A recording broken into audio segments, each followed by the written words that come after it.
أعوذ بالله من الشيطان الرجيم. بسم الله الرحمن الرحيم.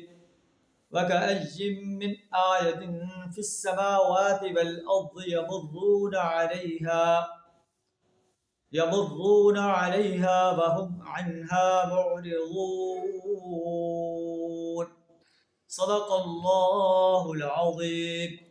سورہ یوسف آیت نمبر 105 آپ کے سامنے تلاوت کی، جس کا ترجمہ کچھ اس طرح ہے: وَكَأَيٍّ مِّنْ آیَةٍ فِي السَّمَاوَاتِ وَالْأَرْضِ. زمین و آسمان میں کتنی ہی نشانیاں ہیں جن پر سے یہ لوگ گزرتے رہتے ہیں. وَهُمْ عَنْهَا مُعْرِضُونَ. اور ذرا بھی توجہ نہیں کرتے، ان نشانیوں سے اعراض کر لیتے ہیں. ان کے سامنے قوم نوح، قوم ہود، قوم ثمود، قوم لوط، قوم شعیب کی تباہ شدہ بستیاں ہیں. انہوں نے اپنے پیغمبروں کی بات کو ماننے سے انکار کر دیا تو وہ اس صفحہ ہستی سے مٹا کر رکھ دی گئی. اگر یہ نبی صلی اللہ علیہ وسلم کی دعوت کو ماننے سے انکار کریں گے تو ان کے ساتھ بھی وہی سلوک ہو سکتا ہے، لیکن یہ ان نشانیوں سے اعراض کر رہے ہیں. وما یؤمن اکثرهم باللہ.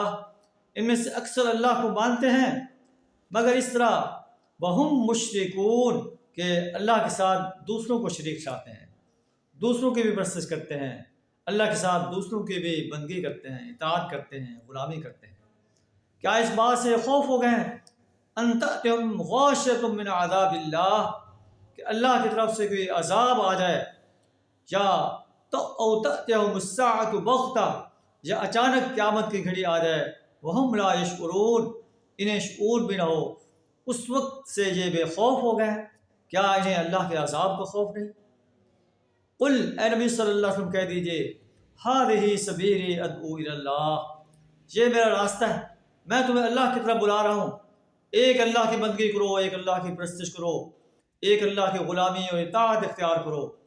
علی بصیرہ، میں خود پوری روشنی میں اپنا راستہ دیکھ رہا ہوں، اور جو میرے پیرو ہیں وہ بھی. وسبحان اللہ، اللہ پاک ہے، اس کی کوئی اولاد نہیں، اس کا کوئی شریک نہیں. وما انا من المشرکین، اور میں مشرکین میں سے ہوں. اللہ سبحانہ وتعالی ہمیں بھی قرآن کی ان آیات سے، قرآن کے ان بصیرت افروز آیات سے سبق حاصل کرنے کی توفیق عطا فرمائے. توحید و رسالت اور یوم حساب پر پختہ یقین رکھنے کی توفیق عطا فرمائے. یوم حساب کے لیے تیاری کرنے کی توفیق عطا فرمائے. وآخر دعوانا ان الحمد للہ رب العالمین.